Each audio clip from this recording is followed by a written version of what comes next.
हरिओम। जय श्री कृष्णा। गीता का 7वां अध्याय का महात्म्य। हर अमावस को गीता के 7वें अध्याय का महात्म्य पढ़ना और सुनना चाहिए। भगवान शिव कहते हैं, हे पार्वती, अब मैं 7वें अध्याय का महात्म्य बतलाता हूँ, जिसे सुनकर कानों में अमृत राशि भर जाती है। पाटलिपुत्र नामक एक दुर्गम नगर है, जिसका गोपुर द्वार बहुत ही ऊंचा है। उस नगर में शंकुर नामक एक ब्राह्मण रहता था। उसने वैश्यवृत्ति का आश्रय लेकर बहुत धन कमाया, किंतु न तो कभी पितरों का तर्पण किया और न ही देवताओं का पूजन। वह धन उपार्जन में तत्पर होकर राजाओं को ही भोज दिया करता था। एक समय की बात है, उस ब्राह्मण ने अपना चौथा विवाह करने के लिए पुत्रों और बांधुओं के साथ यात्रा की। मार्ग में आधी रात के समय जब वह सो रहा था, तब एक सर्प ने कहीं से आकर उसकी बाह में काट लिया।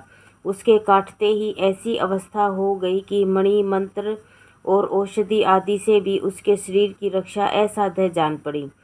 तत्पश्चात कुछ ही क्षणों में उसके प्राण पखेरु उड़ गए। फिर बहुत समय बाद वह प्रेत सर्प योनि में उत्पन्न हुआ। उसका चित्त धन की वासना में बंधा था।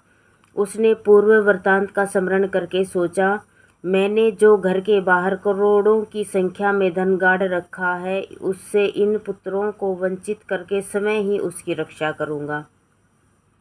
एक दिन सांप की योनि से पीड़ित होकर पिता ने अपने पुत्रों के समक्ष आकर अपना मनोभाव बताया। तब उसके पुत्रों ने सवेरे उठकर बड़े विस्मय के साथ एक दूसरे से स्वप्न की बातें कहीं। उसमें से मझला पुत्र खुदाल हाथ में लिए घर से निकला और उस स्थान पर गया जहां उसके पिता सर्प योनि धारण करके रहते थे। उस स्थान पर गया, यद्यपि उसे धन के स्थान का ठीक ठीक पता नहीं था, तो भी उसने चिन्हों से उसका ठीक निश्चय कर लिया और लोभ बुद्धि से वहां पहुंचकर बाबी को खोदना आरंभ किया। तब उस बाबी से बड़ा भयानक सांप प्रकट हुआ और बोला, ओ मूढ़, तू कौन है? किस लिए आया है? क्यों बिल खोद रहा है? किसने तुझे भेजा है? ये सारी बातें मेरे सामने बता। पुत्र, मैं आपका पुत्र हूँ, मेरा नाम शिव है। मैं रात्रि में देखे हुए सपने से विस्मय होकर यहाँ का स्वर लेने के कौतूहल से आया हूँ। पुत्र की यह वाणी सुनकर सांप हंसता हुआ उच्च स्वर से इस प्रकार स्पष्ट वचन बोला, यदि तू मेरा पुत्र है तो मुझे शीघ्र ही बंधन मुक्त कर दे। मैं पूर्व जन्म के गड़े हुए धन के लिए ही सर्प योनि में उत्पन्न हुआ हूँ। पुत्र, पिताजी, आपकी मुक्ति कैसे होगी, इसका उपाय मुझे बतलाइए, क्योंकि मैं इस रात सब लोगों को छोड़कर आपके पास आया हूँ। पिताजी बोले, बेटा, गीता के अमृतमय 7वें अध्याय को छोड़कर मुझे मुक्त करने में तीर्थ, दान, तप, यज्ञ भी सर्वदा समर्थ नहीं है। केवल और केवल गीता का 7वां अध्याय ही प्राणियों के जरा, मृत्यु आदि दुख को दूर करने वाला है। हे पुत्र, मेरे श्राद्ध के दिन 7वें अध्याय का पाठ करने वाले ब्राह्मण को श्रद्धापूर्वक भोजन कराओ, इससे निसंदेह मेरी मुक्ति हो जाएगी।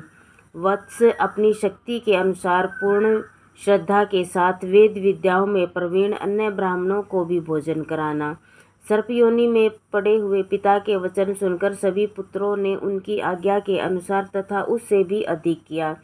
तब शंकुर ने अपने सर्प शरीर को त्याग कर दिव्य देह धारण किया और सारा धन पुत्रों के अधीन कर दिया। पिता ने करोड़ों की संख्या में जो धन बांट कर दिया था, उससे वे पुत्र बहुत प्रसन्न हुए। उनकी बुद्धि धर्म में लगी, इसलिए उन्होंने बावली, कुआं, पोखरा, यज्ञ तथा देव मंदिर के लिए भी धन का उपयोग किया और अन्नशाला भी बनवाई। तत्पश्चात 7वें अध्याय का सदा जप करते हुए उन्होंने मोक्ष प्राप्त किया। हे पार्वती, यह तुम्हें 7वें अध्याय का महत्व बताया गया, जिसके स्वर्ण मात्र से सब पातकों से मुक्त हो जाता है। ओम ओम हरिओम हरिओम हरिओम। जय श्री कृष्ण। राधे राधे।